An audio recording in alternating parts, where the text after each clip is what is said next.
something a little lighter today. And we got our coffee, so I think we're set. You know, it's nearly 4 o'clock in the afternoon on a Sunday, and I'm having coffee trying to stay awake. Oh, very Finnish and Scandinavian of us. But anyway. Yeah, let's talk about something a little more later. Okay. Yeah. And cryptids. Yeah.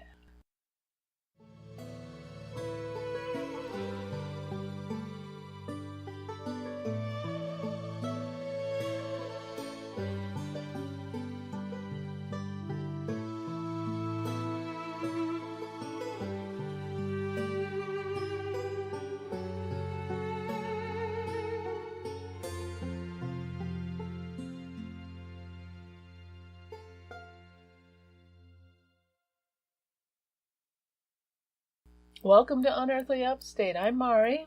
I'm Matthew. And today we're going to be talking cryptids. Mm-hmm. When we originally planned to do this podcast, cryptids were not high on our list. Like I like to tell people, there are 3 guys down in Auburn, an hour drive south of us, who do a wonderful podcast called The Cryptonauts. And I highly recommend if you want really good cryptid podcasts, they're amazing. So we're not trying to step on their toes, but we are going to have to talk about some cryptids in New York State. And today is one of them. Well, actually, 2 of them. Same type of cryptid. What kind of cryptids are they specifically? We're going to talk about 2 lake monsters. Mm-hmm. And 2 lakes are very close to each other. Mm-hmm. And they're very similar. Yes. Yeah. And there's a little bit of history of both these lake monsters. I don't want to call them lake serpents, although one is definitely described more serpent-like than the other one. And no, it's not Champ. Champ's going to get his own show. So I'm sorry to disappoint you. It's not Champ for our first one. We're going to talk about 2 lake monsters who live in the Finger Lakes. Specifically 2 Finger Lakes. Now I'm going to give you a quick geographical lesson. If you look at a map of New York, in the west central part of the state there are a group of lakes. They're long and thin and look like a giant bear drug his claws over the land in New York, which is an old folktale about how these lakes came to be. Some people think there's 5, some people think there's 6, some people think there's 10, but in actuality, there are 11. These lakes look like fingers, and it basically, actually my list here doesn't include one of the lakes. Oh, so technically we could say 12 lakes. So I just realized one of the lakes that's kind of grouped with the Finger Lakes anyway, sometimes, isn't on my list. Which lake is that? Oneida. Oneida Some Lake. people consider that the thumb of the Finger Lakes. So, okay. We're going to talk about thumb and the 11 digits. Okay. So, you have Oneida Lake, which is east of Syracuse. It's a nice, beautiful lake. We drove by it many times. Oh, yeah. You have Otisco Lake. You have Skinny Atlas, which we have driven up and down a few times. Yeah. Owasco Lake, Cayuga, Seneca, Kuka, Canandaigua, Hunioy, Canadas, Hemlock, and Canisos. And I'm sorry if I mispronounced any of those. I actually have the phonetic pronunciations on my notes here, but I know I probably murdered a couple of them. Hemlock's the only really plain one out there. Well, the 2 we're going to talk about are 2 I'm used to pronouncing, especially after we moved here. It's Cayuga and Seneca Lakes. Now, all these lakes were formed when glaciers were over the land that became New York. And these lakes are known for their fishing. The surrounding hills and valleys are perfect for wine and beer production. A lot of wineries in the Finger Lakes. A lot of them. There are plenty of them. Yeah. You could pick one lake and hit like maybe 5 or 6 wineries. It's amazing. In the northern part of the Finger Lakes, you have towns that are famous for varying different reasons. You have Seneca Falls, where the women's suffrage movement began. Waterloo, which is one of the claimants to the birthplace of Memorial Day. Palmyra, which was the first place the Book of Mormon was written. In Auburn, Harriet Tubman's home, tying into the Underground Railroad, which we will touch upon quite a bit in this podcast. Leroy, as mentioned before, is the birthplace of Jell-O. There's a lot of history around these lakes. I mean, you've got Ithaca around the lakes there. You've got the Seneca Depot, which I think we're going to cover. I know it's in my lead list. The Seneca Depot is interesting because they have a herd of white deer. Not albino, white. There's a big difference between the deer they have there at the depot than when you see a single albino deer out in the woods. So a lot of things around there. Now, like I said, the 2 we're going to concentrate on are Seneca and the Cayuga. So we're going to concentrate on those two lakes. I think a couple of the other lakes also claim to have lake monsters as well, but these are the two biggest ones. So Cayuga and Seneca Lake are next to each other. Seneca is the largest finger lake. Its length is 38 miles. Its maximum width, 3 miles. Its average depth is 291 feet. Its maximum depth is 618 feet. Total volume of 3.81 cubic miles.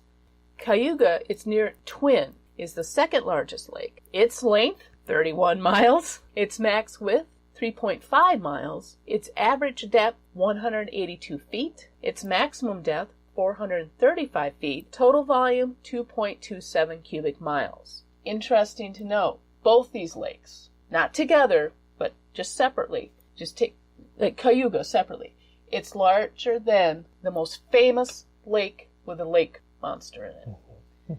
They're both bigger than Loch Ness. Both bigger than that. Okay. So if Loch Ness can have a lake monster, these lakes definitely can. And these are not the largest lakes, but we definitely have two bigger lakes to the north and to the west of New York. I'm talking about Ontario and Erie, of course. So these sea monsters are pretty close. Now, the more famous one is the Seneca Lake Sea Serpent. Now, isn't that interesting? That's how it's described, the Lake Sea Serpent. Now, the Seneca Lake Sea Serpent was described by Professor Elwood as about 25 feet long, with a tail which tapered until about within 5 feet of the end, when it broadened out and looked much like a whale. The creature weighed almost 1,000 pounds.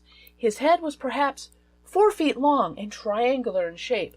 Its mouth was very long and armed with 2 rows of triangular teeth as sharp as those of a shark, but in the shape more of those of a sperm whale. Its body was covered with a horny substance which was much like the carapace of a terrapin as anything else of which I know. This horny substance was brown in color and greenish tinged. The belly of the creature, which I saw after the rope slipped and the carcass was going down, was cream white. Its eyes were round like those of a fish, and it did not wink. Dead like doll's eyes. I knew you were going to do it. I just knew you were going to do it. Interesting description of this creature. I gotta stay awake somehow. Well, the thing that gets me is, okay, it says, okay, the teeth are what gets me. It's armed with 2 rows of triangular white teeth, sharp as a shark's, but in shape more like a sperm whale. I gotta look that up because I always saw sperm whales. You're right. Isn't that typically what whales have? Baleen? They usually do have baleen. That's why, I don't know, I had the... to sift out things like krill? I had the picture of the whale from Pinocchio in my head when that came up, but see if I can get Or you can think of Aquaman. Aquaman. That's true.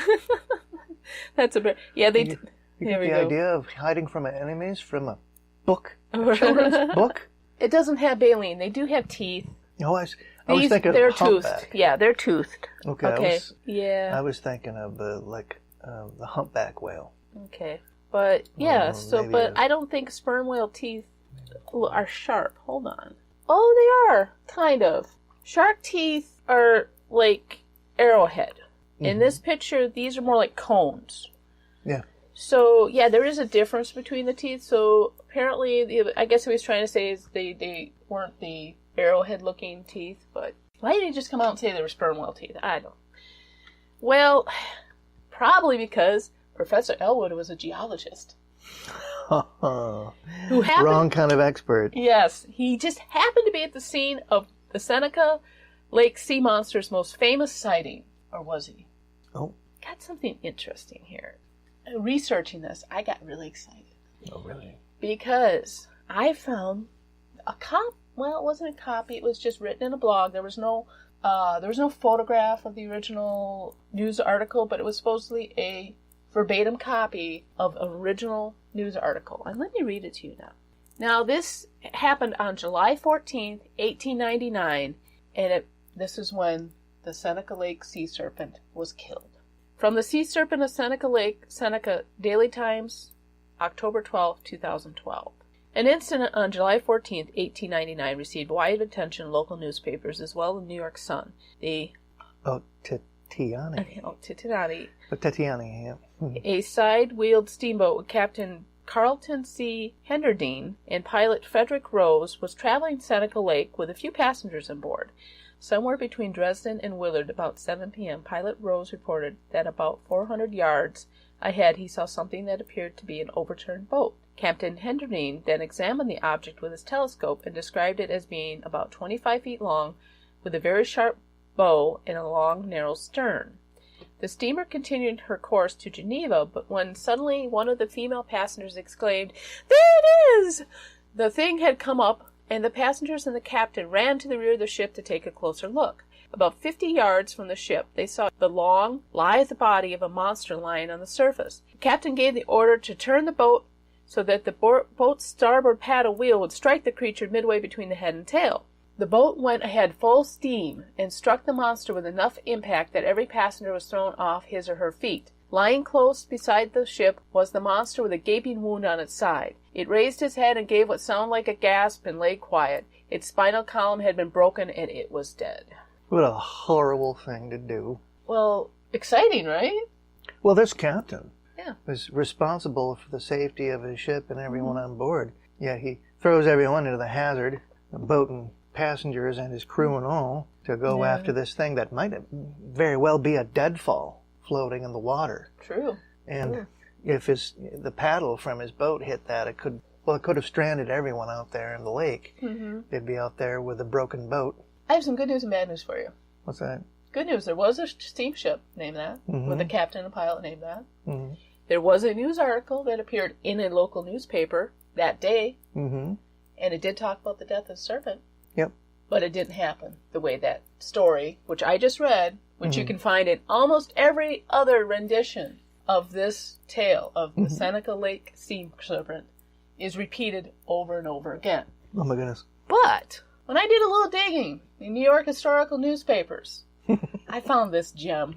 Guess what? It's from the Geneva Daily Times. Where was the steamboat heading? To Geneva. To Geneva. Yeah. So this is the local press here. July 17th, 1899, page 4. No more sensations for this city. The Seneca Lake monster was killed last night up the west shore. The Seneca Lake sea serpent, the only saltwater monster having a permanent residence in freshwater in these parts, is dead, and his bones lie whitening on the strand in or near an indentation of the west shore of the lake, 17 miles south of this city. All night, last night, the mermaids and the mermen that flit about the cold, deep waters of the lake chanted his death song to the tune of Ta-ra-ra-boom-die, which is new to them. The man responsible for the serpent's death may be prosecuted for killing what has been a prolific source of newspaper yarn since time immemorial. Oh, it gets better. The way the tragedy occurred was this. George Sorner, who is said to be the blacksmith living on the shores of Pine Bay, the indentation mentioned, is a lover of fish, succulent perch, and pickerel fresh from the sapphire depths. He set a gill net Thursday night. Friday morning he found a big hole torn in it as though some amphibious monster had become entangled in the meshes and then broken away. He repaired the net, set it Friday night. Saturday morning it was worse condition than the day before. "I'll be hornswoggled," said Sorner, "if this ain't the mysterious thing I ever run up, and again I tell the neighbors." The story spread like wildfire. Around the bay, across to the pike, and up and down the lanes, the story traveled and grew in size.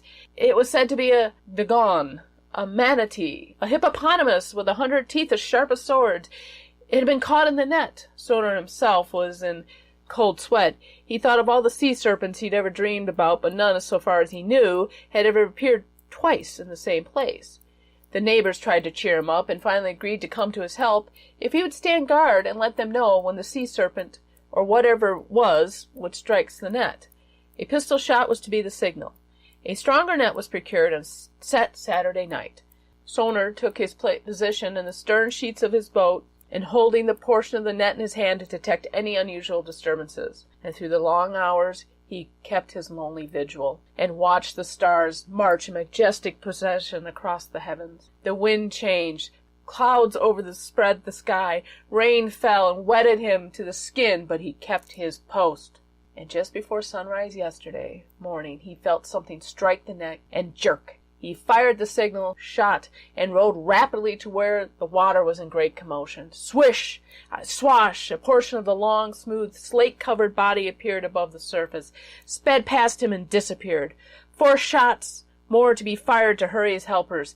In a few minutes the bay was dotted with boats, hastening to his assistance. In each was a farmer's shotgun and a fish spear. The commotion below the surface subsided, and when the boats arrived, the men looked down in the water, and they saw a long, snake-like something caught in the net. "Bog my cats!" exclaimed one. "There's a snake more'n 4 rods long." 2 of the men took hold of the net, one at each end, and slowly raised it. As soon as the serpentine body of the captive appeared above the surface, 5 shotguns rang out, and the thing was riddled from its head to its tail. It proved to be a monster eel. Robert William Sellers, who was one of the party, said it was 13 feet long. Bog my cats! That is going to be a new expression for me, but isn't it interesting? I love the story I actually found in the local newspaper. I love it. It's great. Where the hell did the steamer story come from? I don't know. The steamer story, it seems to be... both of these don't coincide, and I wonder if Spielberg read this article. Wow, what a great idea for a script. No, are you talking about Jaws? No, that was a different thing that happened in New Jersey. No, but it's interesting that this is the original article that appeared that day in a local newspaper. Mm-hmm. But it's not the one that's ever sourced when you look up the Seneca Lake sea serpent. Mm-hmm. Instead, it's this long, drawn-out short story. It's not even a newspaper article. I only read a couple paragraphs of it.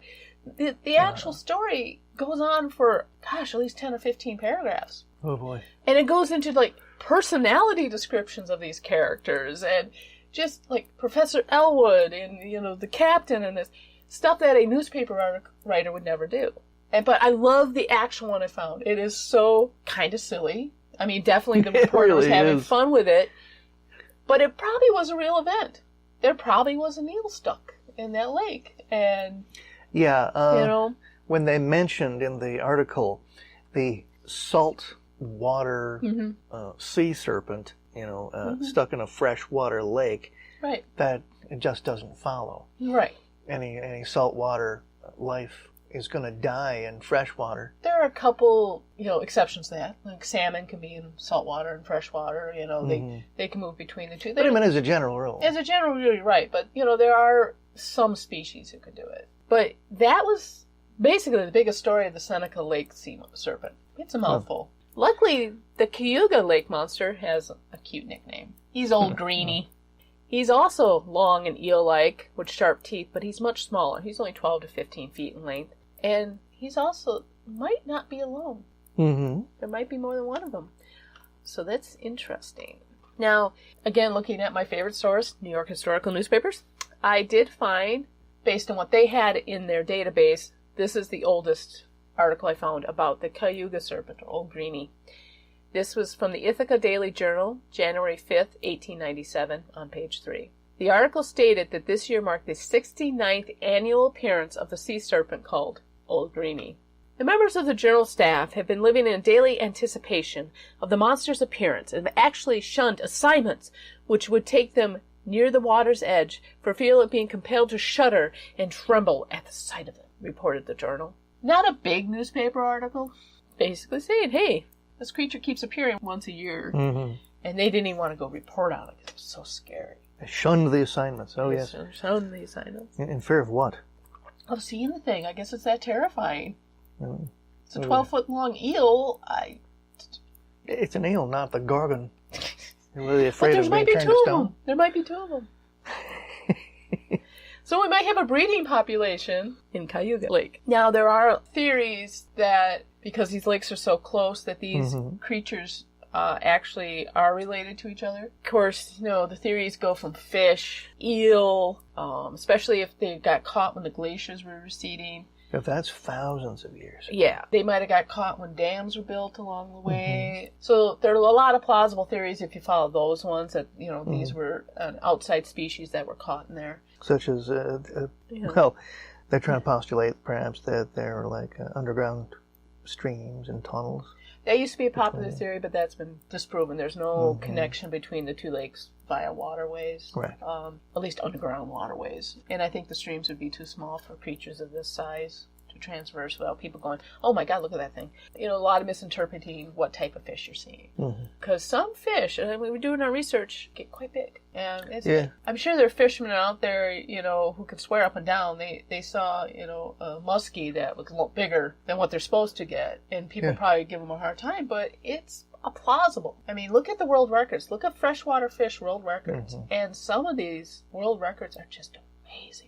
The size of the fish. And then you look at what the fish are supposed to grow, and it's like, why is this thing 3 times the size of what it's supposed to be? In my research about it, I think it was salmon. There's a certain breed of salmon that if they get out into the ocean, can actually grow 3 times the size 3 times the size bigger than the ones that never get out to the ocean in the same species.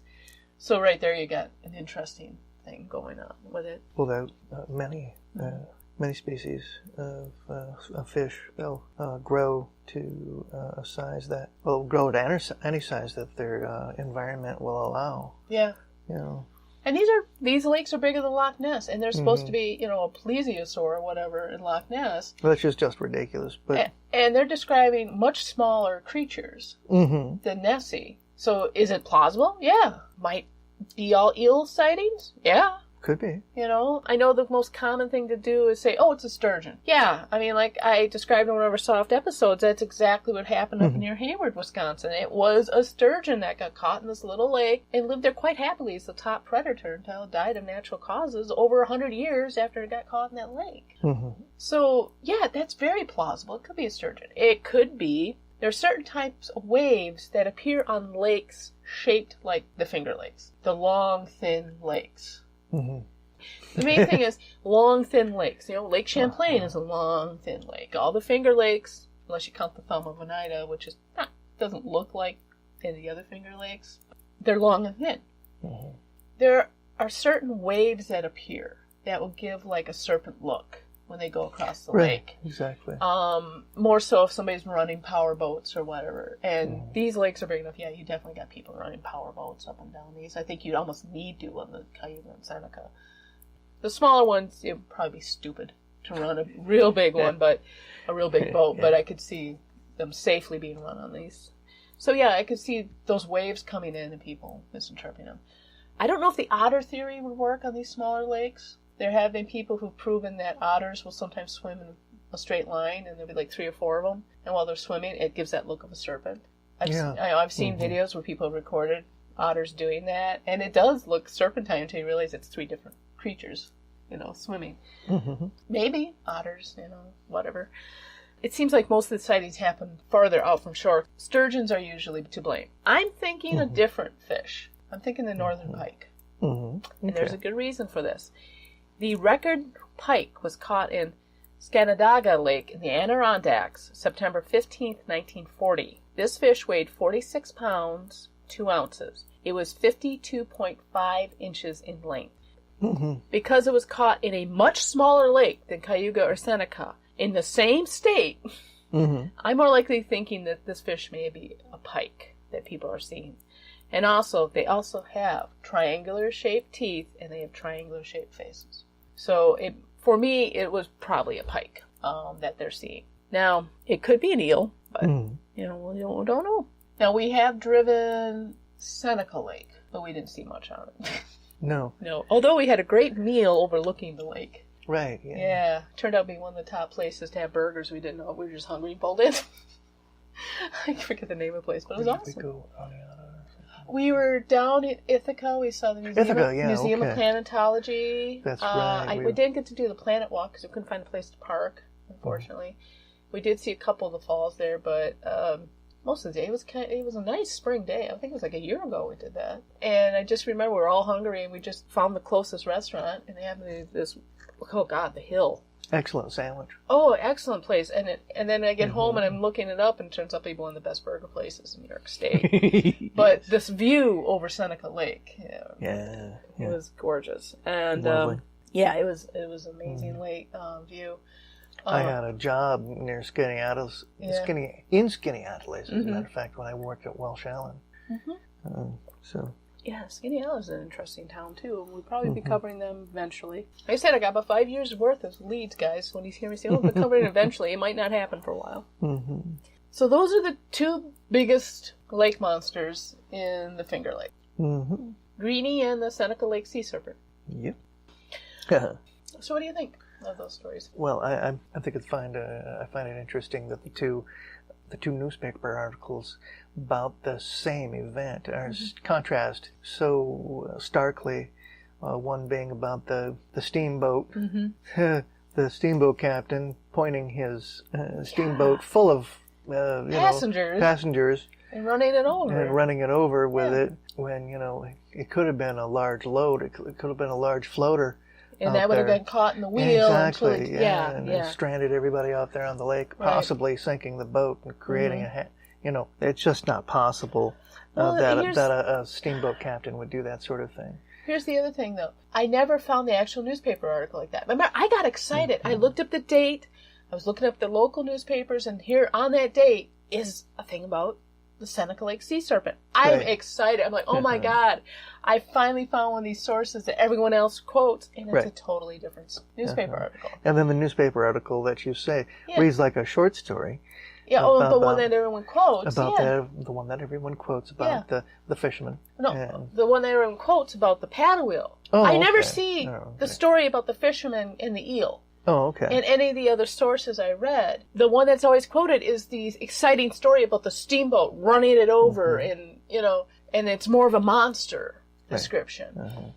I've never found the newspaper article where that was supposed to come from, even though I had the date, and I looked up the exact date, and I did find a newspaper article. I'm thinking what happened is somebody found this original article about this lone fisherman, blacksmith fisherman, who kept getting his nets ruined by this eel, but decided, that is a good story. Mm-hmm. And if somebody happens to find this newspaper, well, guess what? All the elements are there. There's the story of the death of the serpent.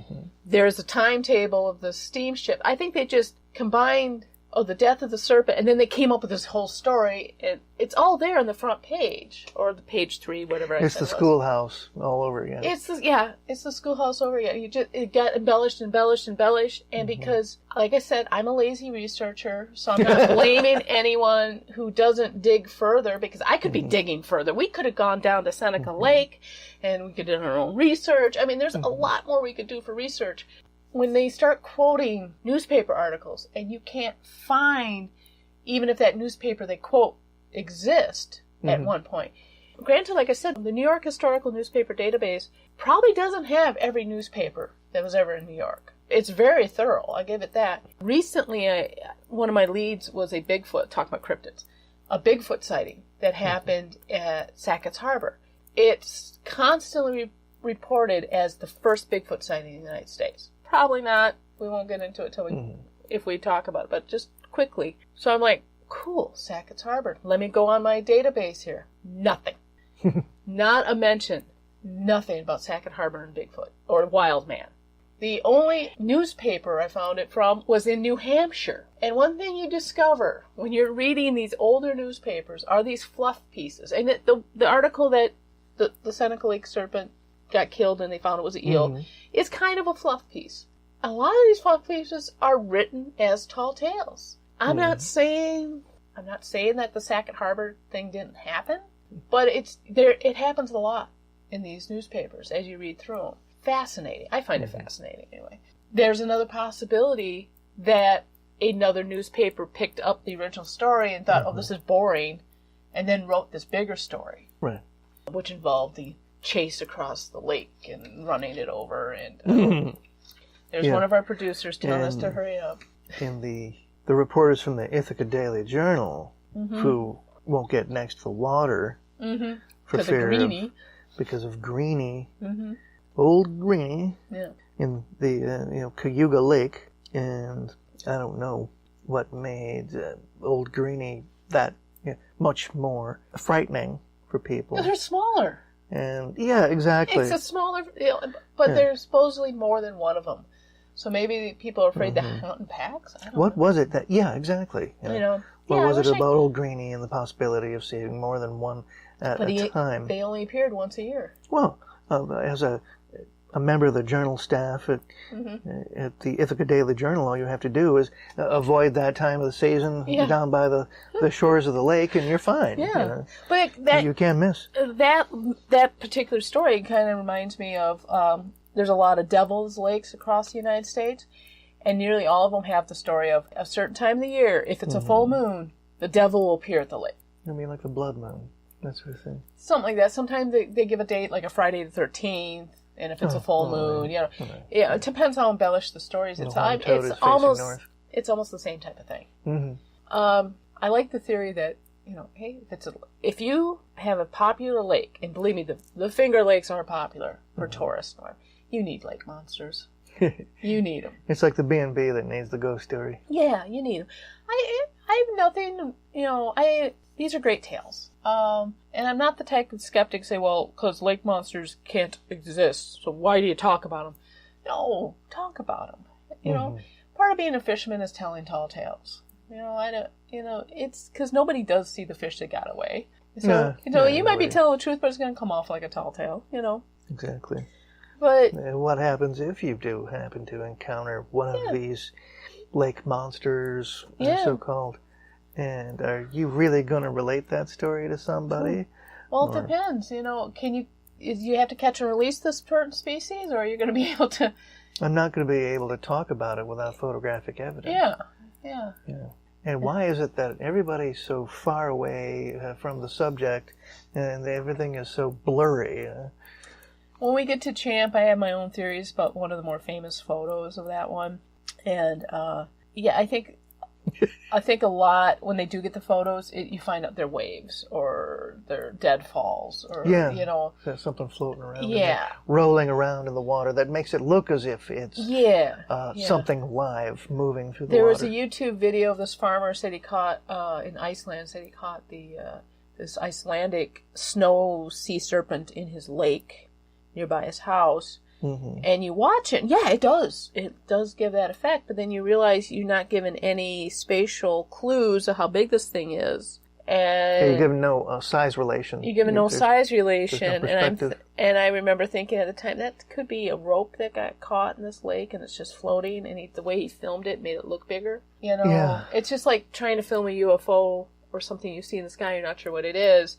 If you're not given a spatial thing in the photograph or the video for the viewer to go, oh yeah, that's this big. Oh yeah. Okay. You could say whatever you want. You could say, oh yeah, that was 30 feet long, you know, because there's nothing there to give you a visual clue.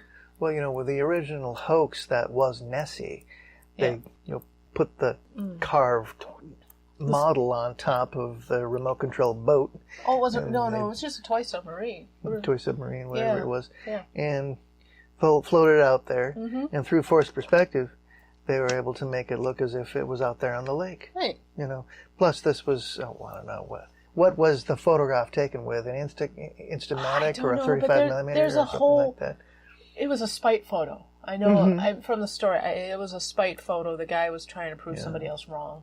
And, our April Fools, I've already planned this one up. Our April Fools one is about a famous incident here in New York, which was also done out of spite.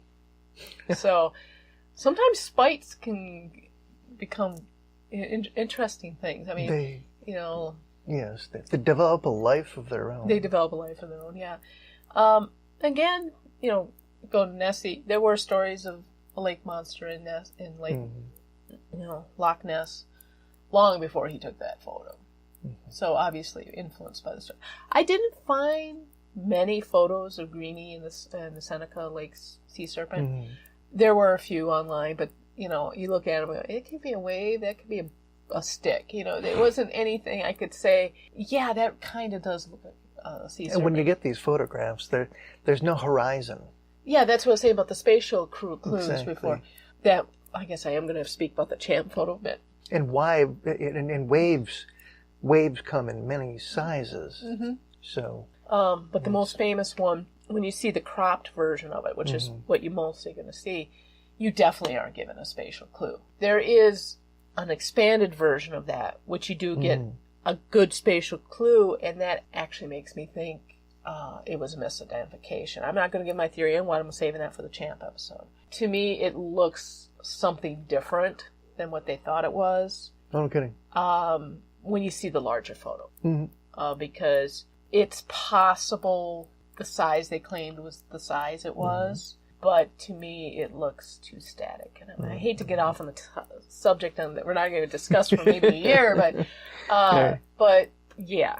But you can always go and look for more information by visiting the Finger Lakes websites. They're easy to find. Lots of great places. Both lakes are worth a drive around and to see just the natural beauty of the area. Take a wine tour. There's plenty of wine tours down there. Grab one of the buses and they can drive you from winery to winery. Yeah, there is a specific label, Finger Lakes wine, which is really delicious. It's one of my favorites. They've got wine. They've got a table red and a white wine that's very good.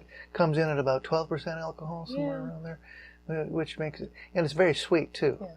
There's a lot of small breweries too that grow their own hops and that. So, especially people who like those sort of alcohols, Finger Lakes are well worth a visit.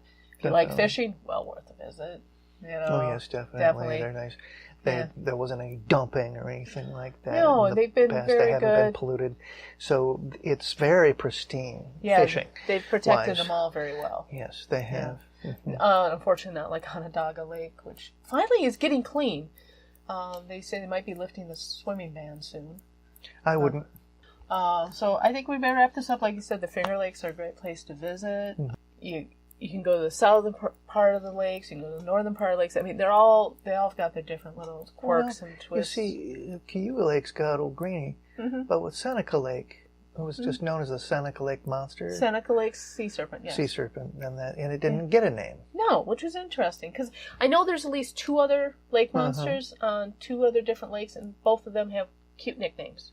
So it's kind of weird. Why did he never give the Seneca Lake Sea Serpent a nickname? Senny or something. Exactly, yeah. But I don't know, maybe nobody could really think of it. It just sounded kind of cool. We got the Seneca Lake Sea Serpent. It'd be old. I don't know what they could have called it. Yeah. I'm drawing a blank. Yeah. But like I said, while we're seeing, hey, go fishing, maybe you'll see something that looks absolutely. Because these serpents or these monsters are plausible. Right. They're not describing a Nessie-size creature. They're not describing a 20 to 40 foot creature here. They're describing maybe 10 to 15 feet. Yeah, you get the right fish caught in there, and very plausible. Kudos to all the people who tell the stories. They never say it's a dinosaur. Because that's one of the things that irks me. Exactly. Any of these lake serpent things is, sorry, it can't be a dinosaur. Wrong sort of environment. More plausible in the ocean, simply because we haven't totally mapped out the ocean yet, but not in inland lakes. Absolutely. But yeah, that's it for it's a little lighter. We didn't really go into much history, except the history of the newspaper guard. It was a bit frightening for those journalists around Cayuga Lake. They're looking out for Old Greenie. Yeah, they didn't want to go anywhere near them. Yeah, exactly. So, all right. Only in a certain season. Yeah. Anyway, so thank you for listening to Unearthly Upstate, and we'll see you next week. Bye. Bye-bye. Thank you for listening to Unearthly Upstate. You can find us on Facebook, Twitter, Instagram, YouTube, Patreon, and on our webpage. We are on iTunes, Spotify, Spreaker, Stitcher, Podbean, and Google Podcasts. Please like, share, and review, and if you really like us, tell your friends. Unearthly Upstate is an animated Lyre Media production. The show is produced by Matt and Mari Minette, with purring provided by Honey and Lloyd. Research and writing done by Mari Minette. Music is by Kevin MacLeod, licensed under Creative Commons by Attribution 3.0 license. Unless stated otherwise in the episode, the places mentioned in the broadcast have not paid or contacted us for any type of promotion. And please check out our webpage for full credit and sources for the episodes.